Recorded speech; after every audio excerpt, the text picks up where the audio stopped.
J. Michael Vagott is a man of many talents. He was here last year and discussed some of the highlights of his life. Today, he's back to talk about his latest book. Welcome to the show. Today, I'm sitting down with author Joe Vagott. And I said author, but he is so much more than that. You are a man of many talents who has worn a ton of hats through your life. Thank you so much for coming on today. Oh, thanks for having me. I appreciate it. So, you were my third guest last year. Can you believe that's been almost a year ago? Doesn't seem like it. Yeah, I think June will be a year. Yeah. And we're in February right now. I don't know when this is going to air, but anyway, it's been almost a year, but your episode is one of my most viewed episodes. And I think it's because you're so real. And the conversation, like I said a minute ago, just flows so well between us. And you're just like an every man's man or every person's man, or you know what I'm saying? You're just real. And I love that. I appreciate that very much. Thank you. Yeah, it didn't feel stiff last year, and it doesn't today. It's just, you're just really easy to talk to. So I appreciate that. But the reason that I had you back so soon is because last year we talked about a little bit of everything that you've done. So we're going to recap that in a minute. Sure. But you are an author. I said author, man of many hats, but you're an author. And last year when you came, you had this Blood Feud book 1. Mm-hmm. Blood is Thicker Than Water. And this is about, I'm going to let you explain what it's about. Well, it's a hillbilly vampire story. And now everybody usually, when you hear that, you think, oh, it's going to be hilarious. And there is a lot of comedy and humor in there. But it gets very serious. Yeah. There's some gore and violence. And that's as far as it goes, though. There's nothing like sex or language or anything like that. Yeah. It's just a good time, and it's based around the Hatfields and McCoys. Yeah, it's very interesting. I love that aspect of it because, we're both from West Virginia, and we grew up. You're part of the Hatfields and or the Hatfields, right, on that side? Oh, yes. Devil Lance Hatfield is my great uncle. Yeah, and so it's what we grew up with, so that's what we know. So then to read about it and then you to write about it, read about it, it's just so familiar, and I love it. So anyway, the reason that you're back is because now you have book 2 out. Yes. So this is Blood Feud book 2, Blood Ties. Mm-hmm. So let's pick up and tell me what's going on in this one with Stephen and Callie. Okay, this one starts off just a couple of weeks after book 1 finishes. And this one takes Stephen and Callie, the two main characters from book 1, to Budapest, Hungary. Yeah. And so the action and adventure continues on in Budapest. Yeah. So I had to do a lot more research for this book. I was going to say. Because I know about West Virginia. I have never been to Budapest, although my family came from there. Oh, okay. So is that why you decided to write that in there like yes, that? Because my grandmother came here and actually learned how to speak and read English by reading a Catholic Bible. Wow. She had a Hungarian version and an English version, and that's how she learned to speak. Oh, okay. But yeah, that's how I came to do the vampires with the hillbillies, and took it to Budapest this time. Yeah, when I started reading, I was like, Hungary, wow. But let me tell you this, I don't mean to get off topic, but I love the large print. Y'all listen. I wear I have a very strong contact prescription. And so when I read, most of the time, if it's a small print, I have to take my contacts out because I can see up close without them. But if I keep them in, I'm glad I can't see, but I'm glad that you have this large print. So if y'all are blind like me and you need big print, this book is perfect. But these 2 books are so interesting and they're so good. How have they been received by your fans? It's been very well, and book 2 it started out really, really well. I'm excited about that, and I've started on book 3, and it comes back to West Virginia. Okay. So I'm excited about it's supposed to be the end, but a lot of people doesn't want it to end. So there's talk about maybe a prequel, the beginning of the books. Yeah. So it may be more than just 3. I love that. Amy, our friend Amy, she limits her books to 3 in a series. And she feels like that's the sweet spot. Personally, I could read 15 books because once I get attached to characters, I don't want to let them go because I don't know if you're like me, but when you read a book, I get deeply invested in their lives. I mean, you're spending your time, that's your time you're spending it reading. I get Yeah. deeply invested in their lives, what's going on, especially like stuff like this, Mhm. the exciting stuff. And then it's almost like they're a part of your family. I know that sounds silly, but then when the book is over, you're like, oh, and you kind of miss them. Yes, So if yes. you've got more in the series, that would be fantastic, especially if Yeah. you have a prequel to tell how it all got started. Absolutely. So Yeah, that's yeah. a lot of people ask about that, how a vampire ended up in West Virginia. Yeah, really. So we're talking about doing Blood Feud the beginning, and it may just be a novella. Yeah. And I've had threats against my life if I kill off certain characters Oh, already. yeah. So it has become popular. So I'm really excited about Yeah, it. It's been great. my very first book, I didn't know anything about writing. I didn't know, and I killed the main character. But it fit with the story. I didn't have like Amy outlines and plots. Do you do that Oh too? no, I Okay. don't have the patience to do Yeah, that. see, I don't either. And so Amy outlines and plots and all this. Now, my first book, I didn't even know you were supposed to do that. So I just sat down with my laptop and I started typing. And I remember my son was like, a day after day, he was like, "What are you doing?" I said, "I'm writing a book." And he was like, "Yeah, sure." And so 6 months later, I had a book and I killed off the main character. And people were like, "What in the world?" But that's where the story took me. Right. As I was writing it, it seemed natural just to have him die.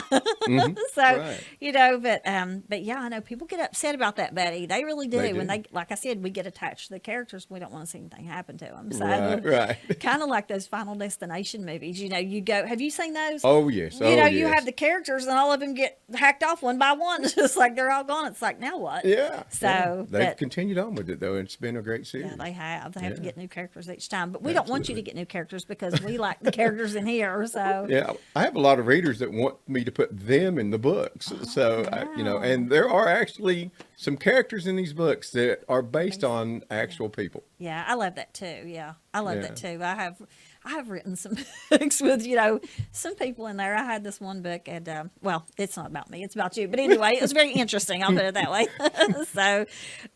So when do you see book 3 coming out? Is it this year? It'll be out this year. Oh, Yeah, good. I'm hoping late summer, early fall. Now, how long does it take you to usually write a book?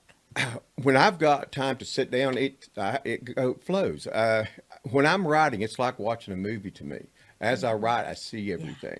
And I don't know where it's going to end either. So I'm as excited as the readers are because Yeah. I don't know where it's going to take. I've got an idea where I want to go, but as it flows out, things change. Yeah, I was going to say it can change, and that's just exactly how I explained it to Amy and how she said it works for her too. When I write, I sit with my laptop and I don't even look at the screen at what I'm typing. It's like I stare out into space, and it's like I'm seeing it as a movie. So I'm just writing down what's happening. Yes. Then I'll go back and correct mistakes or whatever. But Right, yeah, I right. love that. Don't you love that? Oh, I That's do. such I do. These people that plot everything out, I just don't know that I could do that. I really don't. I'm just not good enough to do that. Yeah. I just have to go with it and let it take me. Yeah. Well, I love it. I mean, it's taking you some great places, turns, yeah. corners, plot twists, all this stuff. I love it. So, Yeah. and I'm glad that book 3 is coming out this year. Yes. So, Yes. now it usually takes me about a year to write a book. Well, I'm gonna say the last 3 books I wrote were children's books, so it didn't take that long. Those took maybe 3 months each, whatever. But usually a book like this, it takes me about a year because I do get tired sometimes, or my characters aren't talking to me. Do you ever have writer's block where your characters are just like, "We're hushed today, we're not talking"? Sometimes, and then what I've learned to do is I just go to something totally different and just write, make up something, Oh, okay. an idea. And as I'm doing that, it clicks something in my head, Okay. and I can go back to the story. But I'll tell you a funny story about book 2. You notice it's about 110, 15 pages Yeah. longer than book 1. I used a new software, and it glitched.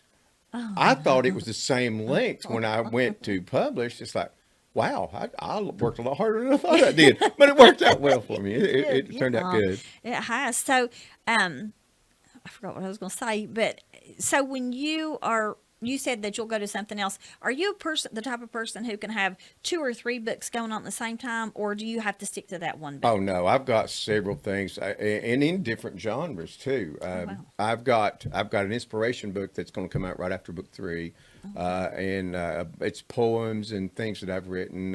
It's spiritual kind of things. Yeah. I've got that going. There's a book too of Bet you can't stick a fork in mine. Other stupid things I said. Then it's about my accident-prone life. Yeah. I actually had to take my wife to the ER a couple of weeks ago.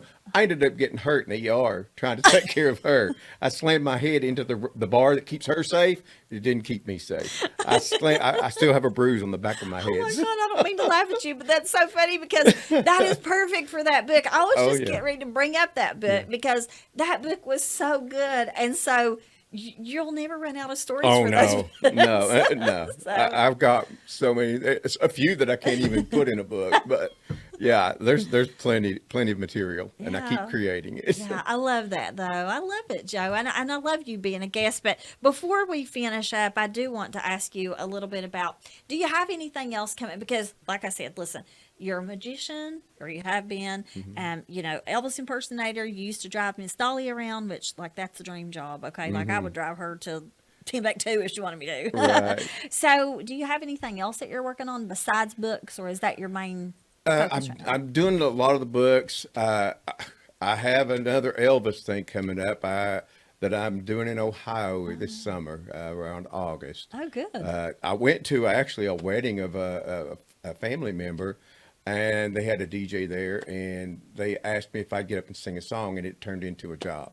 So Oh, good. I'll be going back up there and putting on the wig and the costume again. Good. You know, that's really good. I love that for you. I mean, because I was watching a girl on Facebook this morning do her makeup and her hair. It's those tutorials, and sometimes that's so relaxing. And she was talking, and she said, you know, for years, she said, I would always say, God, I'm not talented. I can't draw. I can't write. I can't sing.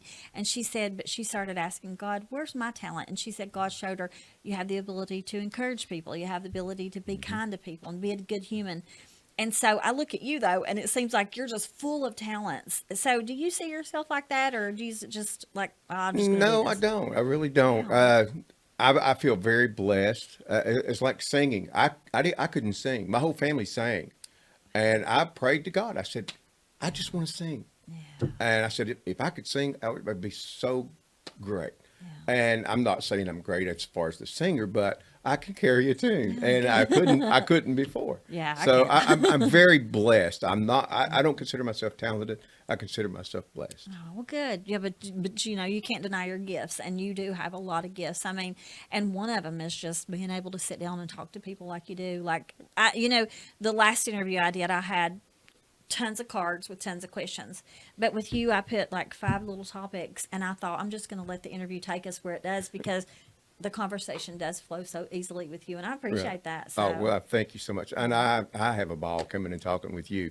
If you ask my mom and dad, they would tell you he never has a problem talking. well, me either. So we're perfect. Yeah, so people who know me know that too. I mean, I found my calling here on the show. I really have because, like, for years, and when that girl said that this morning, it hit me because I felt like that too. Because I can't draw a straight line if I had a ruler. You know, if I had I would mess it up. I can't sing. You know, listen, the people that were here during the singing competition, they can attest to that. Like, I cannot sing, and so a lot of times, if you can't do the things you see other people doing, you do feel like you don't have talent. But honestly, if you just pray about it, God will reveal what you're good at. And apparently, talking is what I'm good at. The Right. thing that I always got in trouble in grade school for doing and had to stand in the corner, I'm making it a career now. Exactly. Well, I So, mean, I for years I did comedy. I mean, a comedy magician, everything.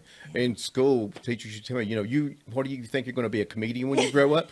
It actually worked out pretty well for me. So, that's what I'm exactly. going to be. You know, that takes me to something else. I'll talk about this real quick before we go.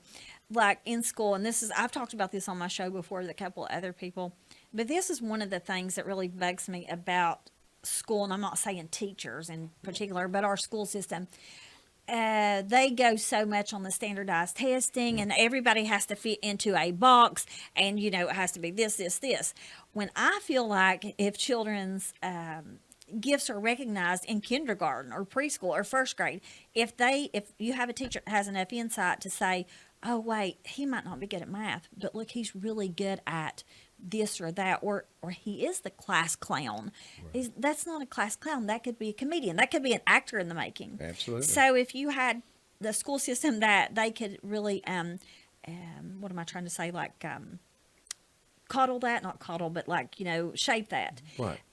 And turn and like help them to follow that path. I don't think that you would have near as many dropouts or kids feeling bad about themselves because like when I was in school, I tried to keep up with, I had 4 friends who were equally as intelligent as the other, and they were co-valedictorians in Maitland High School in 1986. And they were so smart, and I couldn't keep up with them because I didn't have that. So I felt bad about myself as a student, as a person, and I was like, why am I not smart? But there was other things that I could do. But nobody recognized that. They got recognized for their academics. But if we would just learn to, just hone into what children are good at and just really, like, focus on that, then I think it would help with self-esteem, confidence, and stuff. I agree. Yes. I think that you can make or break a child. Really, you can when I they're young. totally So, agree. Yeah. Everybody has talent. Sometimes you have to find the right person to draw it out because you see people that they feel like we did. We don't have a talent. We see all these people that can do all these wonderful paintings and can sing like an angel, and we think, how can I compete with that? Yeah. Well, we shouldn't try to compete. Be who you are, and that's the talent that you have. Yeah, and you'll find that somewhere if you just settle in and say, I'm going to be who I am, something will bloom, something will pop up, that little seed will sprout out, and then you'll be like, oh, that is my talent. Yeah. Being who I am is my talent, and being unique and original. So, Exactly. Joe, thank you so much for coming on today. I really appreciated this. So, listen, y'all, these books are so good. I want to hold them up again. They are so good. Book 1 and Book 2. Book 3's coming this year, and probably a prequel. Yeah, y'all need to get these. But anyway, we will link everything of Joe's at the end of the show on the screen, so you can go to Amazon and get his books. You can go on his social media. They can even contact you, right, if they want signed copies? Oh, absolutely. Yeah, absolutely. Yeah. So, but thank you for joining me today, and tune in again next week for another exciting episode. And remember to always dream big, because big dreams do come true. It's little hands that make a big splash. A little bit of pride after a great big slide. It's a little family time, a little bonding, and all the biggest laughs. It's the little things that make the biggest impressions. Wilderness, a big world made up of little moments. Plan your vacation at wildernessatthesmokies.com.